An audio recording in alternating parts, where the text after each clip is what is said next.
çocuklar, beklenen gün geldi, heyecanlıyız, tekrar buluştuk, sabah geldiniz, tatilimiz ne oluyor? Başlıyor. Ama bol bol da dinlenin. Çünkü çok yoruldunuz, arayı da vereceğiz. Ondan sonra ikinci döneme çok güzel bir şekilde hazırlanıp geleceksiniz. Söz mü? Söz! Söz mü? Söz! Hadi iyi tatiller hepinize. Alkışlayalım birbirimizi. Gelsin artık şu karne heyecanıyla baş başa bırakayım sizi. Enes gelir misin? Enes'e kocaman bir alkış alalım çünkü çok güzel bir karnesi var. Teşekkür ederim. Güzel bir karne. Tebrik ediyorum. Başarıların daim olsun. Eylül resim yasak. Seni alkışlarla alalım. Yine güzel bir karne. Tebrik ediyorum. Başarıların daim olsun. Tamam bebeğim. Ben çok çalıştım. Sınıfa da çok yardım etti değil mi? Evet. Tebrik ederim yavrum. Güzel bir karne.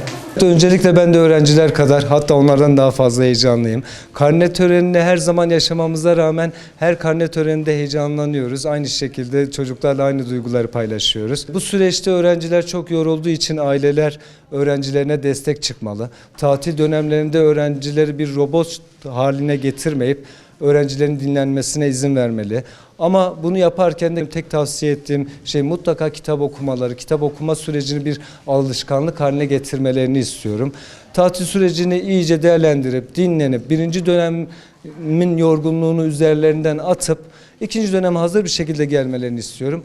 Ailelerin her zaman çocuklarına hem manevi olarak destekte bulunmalarını, bu desteği hiçbir zaman esirgememelerini talep ediyorum.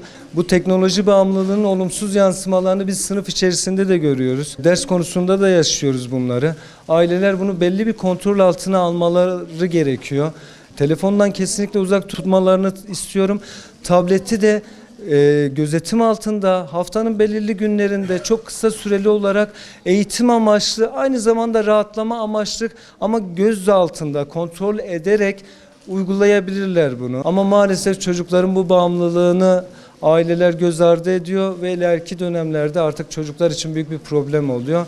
Özellikle tatil dönemlerinde çocuklarını başıboş bırakmamaları lazım ve bunları kontrol altına almaları lazım. Bugün çok mutluyum. Karnem çok güzel. 15 tatilde derslerimi çalışacağım. Hikayemi okuyup da dinleneceğim. Hikayenizi okuyun, derslerinize çalışın. Çoğu dinlenin. Tabletlerin üzerinde fazla kalmayın ve dersinize çok çalışın. Karnem güzel gittiği için çok heyecanlıyım. Duygularımı sizinle paylaştığım için de çok heyecanlıyım. Güzel, yani mutluyum onun için.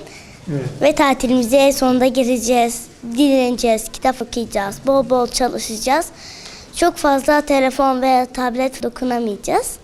Öğretmenimiz bol bol ders çalışın, bol bol kitap okuyun, bol bol dinlenin nasihatinde bulundu. Bugün çok mutluyum. Çünkü karnem çok güzel ve 15 tatile giriyoruz. Derslerime bol bol çalışacağım. Çok heyecanlıyım.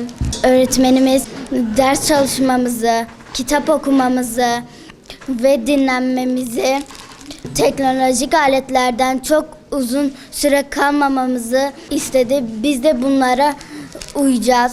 İkinci döneme çok iyi hazırlanacağız ve tekrar buraya geri döneceğiz. İyi